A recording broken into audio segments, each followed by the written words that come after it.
Good afternoon friends. आज हूँ Monday Monday तुम मो भी ना खावाई कौन करवा। आज हूँ लंच मेनुटी राइस मंडे तो आपण मैंने ओडिया घर खाद्य जानी भात डालमा भजा है कमन आइटम, खटा भी कमन आइटम।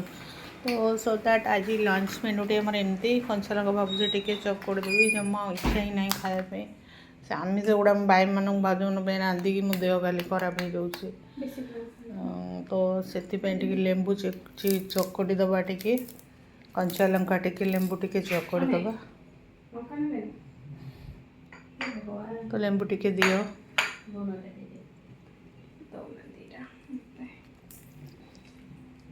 एबे टिके सारे छांटा मुना आमर टिके अभ्यास कले लंका लेंबू टे चकोड़े।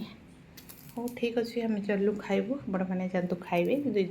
मो लंच थाली भल लगुच टिके लाइक सब्सक्राइब करेंगे। रखिए जय जगन्नाथ। बहुत कम